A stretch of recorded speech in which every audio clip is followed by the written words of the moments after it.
living in a silent mind, freedom from suffering. No thing.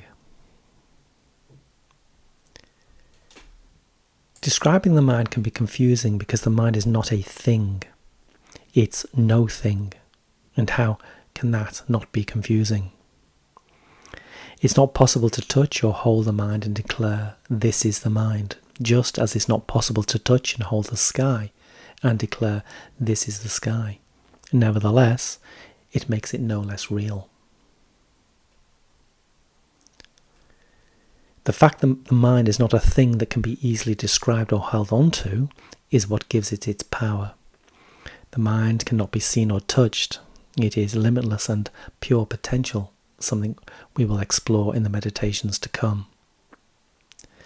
It's interesting that in the so-called material world, those forces that have the most power are things we cannot see or touch, such as electromagnetic fields, gravity, radio signals, and light. We don't see light, we see only its effects, illumination. If you're unsure about this, then try the following thought experiment.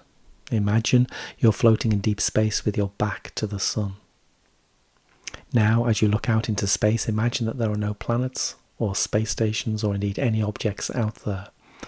Despite the sun shining brightly behind you, you wouldn't see its light. You would be staring into a black, empty darkness because there's nothing for the light to illuminate. Your mind is not an object. Your mind is like the sky, untouchable, uniform, still, and perfectly at peace. It's not like a cloud or a bird or the weather. It's the backdrop within which they appear. Because it's not an object, it isn't definable in the way objects are definable. Clouds are objects because they have a shape and can be watched as they move across the sky. The sky isn't describable like this. It's the background within which the clouds and the birds, etc. appear. Similarly, your mind is the background within which thoughts appear. The mind is often overlooked because our attention naturally focuses upon the things appearing within it. We focus upon its contents, the thoughts, rather than the mind itself. This is because thoughts are identifiable, describable, whereas the mind is not. Despite the mind being indescribable, it's more fundamental than the thoughts appearing within it. Without the existence of the mind, the thoughts would have no home. You are the mind, not its contents. You are the mind, not the thoughts appearing within it. You are the sky, not the clouds. The feeling of being alive right now is the mind, which is at peace and free-flowing. You are not your thoughts. You are the silent mind that contains the thoughts. Awareness that you are the mind, not the thoughts, silences the constant chatter in the head. You are a silent mind, free and spontaneous, existing only in this present moment, perfectly at peace and needing nothing. This is your true nature. The implications of this will be discussed in the meditations to come. However, for now, let's look more closely at the contents of your mind. Your thoughts. I've made a clear distinction regarding two modes of thinking. 1, directed thinking, and 2, undirected thinking.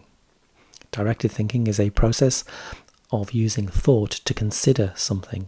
This type of thinking could be described as focused and purposeful, such as baking a cake or working on an engine or planning a holiday. Undirected thoughts often arise without warning. These are the so-called uninvited thoughts because we have no control over them. These uninvited thoughts grab our attention like clouds floating across the sky, and they can be overwhelming and intrusive. Such thoughts work against any piece of clarity. making things happen. Directed thinking appears to make things happen, following a recipe to cook a meal, for example. However, as mentioned, it's also used as a distraction from uninvited, unhelpful thoughts. Having to keep busy all the time through directed thinking is a stressful and ultimately unfulfilling way of being, wherein there's usually a reluctance to engage in even a moment's contemplation, reflection, or meditation.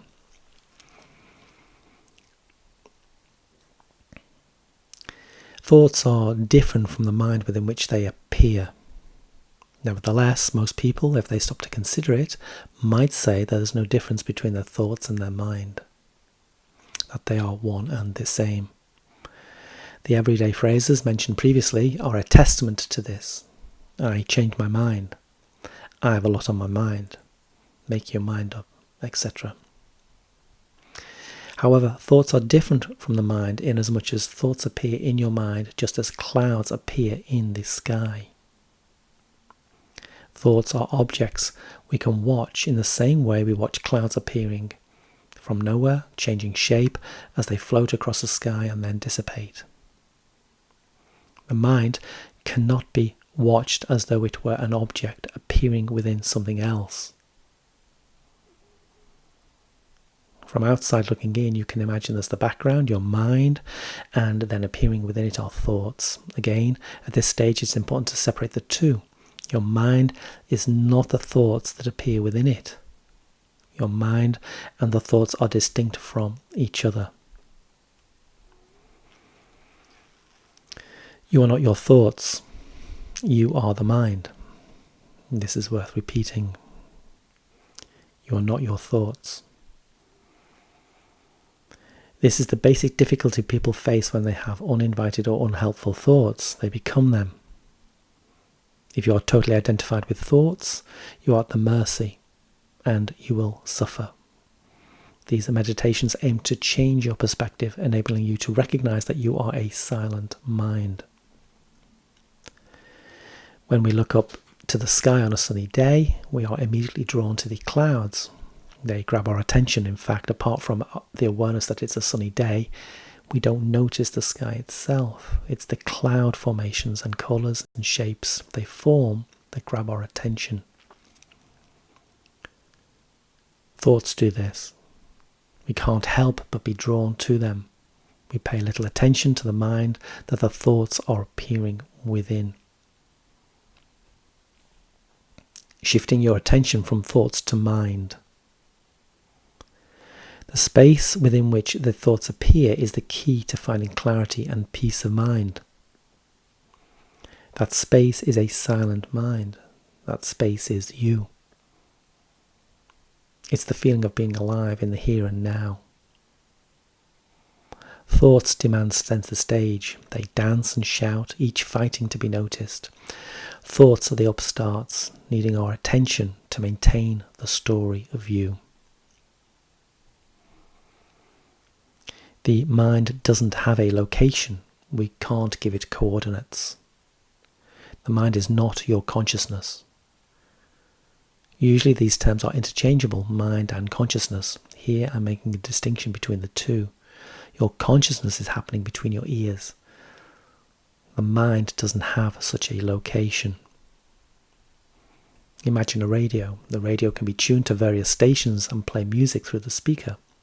However, this is only made possible by the signal. The signal isn't located in the radio.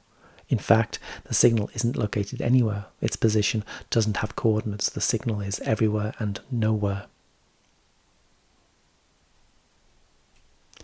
Nevertheless, just as the radio is inoperable without a signal, so the individual consciousness, thoughts, perceptions and feelings, cannot exist without the mind. If you took the radio apart, you wouldn't find the signal. The mind isn't the body, just as the signal isn't the radio.